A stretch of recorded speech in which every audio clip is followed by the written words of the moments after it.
আসসালামু আলাইকুম গাইস, আজকে নিয়ে আসলাম ধামাক্কা একটা ব্লগ। এই যে দেখেন, খালা প্রথমেই কত সুন্দর করে দেখে। যাই হোক, রাস্তার ভিউটা ছিল অসাধারণ।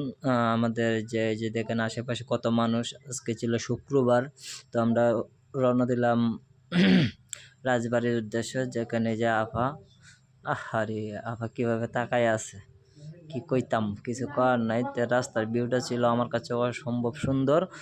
দেন হচ্ছে, যারা যারা ধৈর্য ধরে দেখবেন আসলে অনেক কিছু পাবেন এইখানে। অসম্ভব সুন্দর ছিল ভিউটা। যে আমাদের যে বিশ্ব রুট, আমাদের বাসা থেকে বের হয়ে যে এই যে আমরা রাজবাড়ির সিফা গলি ঢুকে গেছি, রাজবাড়ির রাস্তায় চলে আসছি। আমি যাবো রাজবাড়ি গিয়ে তারপরে দেখাবো আপনারা কি হয় না হয়। যে কলা গাছগুলো কত সুন্দর, এখানে পাট ক্ষেত আছে। এখান থেকে কেমনে যায় মাইয়া মানুষ আল্লাহ জানে, বইটাই পাই না। আমরা তো ভয় পাই এবি পাট ক্ষেত দেখে। এই যে বাই ভিত্তে কয়টা বাড়ি ঘরও আছে। বাড়ি ঘর দিয়ে যাইতে দেখলাম ভালোই টিনের ভাঙ্গারুঙ্গা। অবশেষে রাজবাড়িতে নেমে গেলাম। রাজবাড়ির বাইরের ভিউটা এই যে দেখেন কত সুন্দর। আর হচ্ছে আমার এই যে আমার সাথে লোক কি আনন্দ। আর এই যে এখানে সিঙ্গেল আফা হুজুরের সাথে দেখা খারাপ রয়েছে একলা একলা। এই যে আমাদের সহপাঠীরা খুব মন দিয়ে ছবি তুলতেছে। এখন হইতেছে যাইতেছে এটা ছাদের ভিতরে ভিউটা দেখলাম। ভিউটা দেখার সাথে সাথে দেখলাম প্রাণটা জোড়াই গেল। অনেকেই ছবি টবি তুলতেছে। আর দেন হচ্ছে আকাশের ভিউটা ছিল অসম্ভব সুন্দর। আমার সহপাঠীরাও এখানে আছে। দেন হচ্ছে আমার সহপাঠীরা ছবি তোলা নিয়ে, মানে ক্যাপশন কি দিবে, কে কোন স্টাইলে ছবি তুলবে তা নিয়ে ব্যস্ত। আর এই যে দেখেন আমার সহপাঠীরা কত সুন্দরভাবে ছবি তুলতেছে। ওহ সেই কি ভাই কি আচ্ছা যাই হোক, এখানে মাইয়াও আছে অনেক।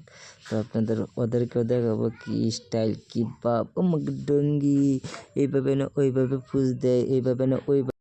আমার সহপাঠী তো ছাদে উঠে ছাদে থেকে নামতে পারে না। কিতা কইতাম, আরেকজন দেন যে বডি লিয়ে জিম করেন, কি শান্তি। জিম করার যে বডি, মাগো। আরেকজন দেন সিফাই সাফার দিকে নামতেছে বয়ে আবার আসে। কিতা কইতাম এই বেড়া তো। তো আমরা এখন বের হয়ে যাব। তো ভাবলাম বের হওয়ার সময় একটু ভিতর সাইডে একটু ভিডিও করে নিই। তো দেখেন কত মানুষ কত কিছু লেগে গেছে, ভালোবাসা, আই লাভ ইউ, টেই লাভ ইউ, কত কিছু। কি শান্তি। তো এখানে একটা চোখ পড়লো একটা। আর এই যে দেখেন বুকটা ভরে কত সুন্দর করে হাঁটতেছে। আর পিছনে যে মেয়েগুলো মহিলাগুলো আছে খুবই ভালো লাগছিল। তো দেন আবার ওই যে নাম্বার টাম্বার আছে, যার যার প্রেম করার ইচ্ছা এখানে নাম্বার নিতে পারবেন। আর এই যে আফারে দেখা পরানটা জোড়াই গেল। এদিন সিফাই সাফাই যাই কেডা, শালা রে কি কইতাম, কিছু করার নাই। আপা করে দেখে আমার খুবই ভালো। তো এখন চলে আসলাম রেস্টুরেন্টে এসে দেখি তিন চার বাচ্চার মারা ভিডিও করতেছে। ভিডিও করে আবার শরমও পাইতেছে। দেখেন কেমনে কেমনে তাকায়, মোবাইল ধীরে ধীরে যাইতেছে। আমি ভিডিও রাখি। তারপর কটা ছবি টবি তুললাম। সেরকম অত স্টাইল ধরতে পারি না, এমনি এমনি তুলে লাইলাম কয়েকটা ছবি টবি। একটু ফুচফা জাওলা কইরাতে আজকের ব্লগটা এই পর্যন্তই। দেন হচ্ছে আসসালামু আলাইকুম, সবাই ভালো থাকবেন। আজকের ব্লগ এই পর্যন্তই শেষ। টাটা বাই বাই, আল্লাহ হাফেজ।